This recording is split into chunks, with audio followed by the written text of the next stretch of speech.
নমস্কার, আমি পূজা। আর আপনারা সবাই কেমন আছেন? আশা করা যায় আপনারাও ভালো আছেন। তো আজ সকাল সকাল উঠেই আমাদের প্ল্যানিং হয় যে আমরা মেলায় যাব। তো মেলা সম্বন্ধে আমি কিছুই জানতাম না। তো আজ সকালে আমার ননদের প্ল্যানিং হয় যে আমরা সবাই মেলায় যাব। তো সেই কারণে আমরাও বেরিয়ে পড়লাম রেডি সেডি হয়ে মেলায় যাওয়ার জন্য।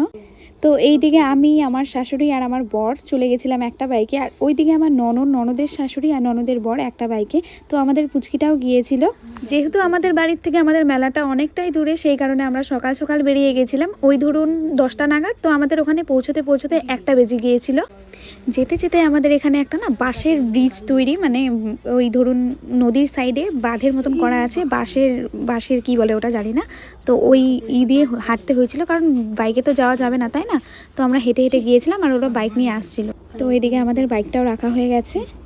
তো আমরা হেঁটে হেঁটে এখন যাচ্ছিলাম মেলার দিকটায়। জানেন তো, মেলাটা না অনেকটা বড় আর অনেকটা জায়গা জুড়ে। ইনি হলেন আমার একমাত্র ননদের বর, আমার জামাইবাবু। আর এই যে আমার বর, এই যে আমি। আর ওই যে সামনে মন্দিরটা দেখা যাচ্ছে, ওখানে মেলাটা হচ্ছে। তো সেখানেই আমরা যাচ্ছি হেঁটে হেঁটে। আর দেখুন, মেলায় ঢুকতে না ঢুকতেই বাদাম ভাজা, কত রকমের খাবার দাবার। আর এদিকে দেখছেন, আর আমি না একটা এখানে নতুন জিনিস দেখলাম, কি এখানে না সরাই করে মাকে ভোগ দেওয়া হয়। আমি এটা আগে কখনো দেখিনি।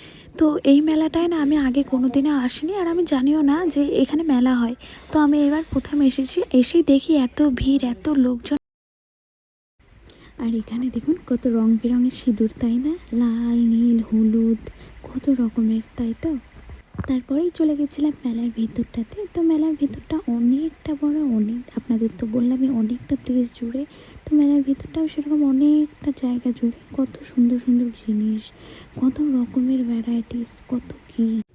আর জানেন তো, আমি যদি মেলায় যাই বা কোনো পুজোতে ঘুরতে যাই, আমাকে ফুচকা কিন্তু খাওয়াতেই হবে। আমি এমন একটা জিনিস যে ফুচকা ছাড়া চলতেই পারি না। আগে মানে টুকটাক ফুচকা খেতাম, এখন তো আর এখানে এসে সেরকম ফুচকা খাওয়া হয় না, কোথাও বেরোনোও হয় না। তো সেই কারণে আজকে মেলায় গিয়ে ভালোই ফুচকা খেয়ে নিয়েছিলাম আমি আর আমার বর। তারপর খাওয়া দাওয়া করে কিছু কেনাকাটি করে আমরা বাড়ি চলে আসি।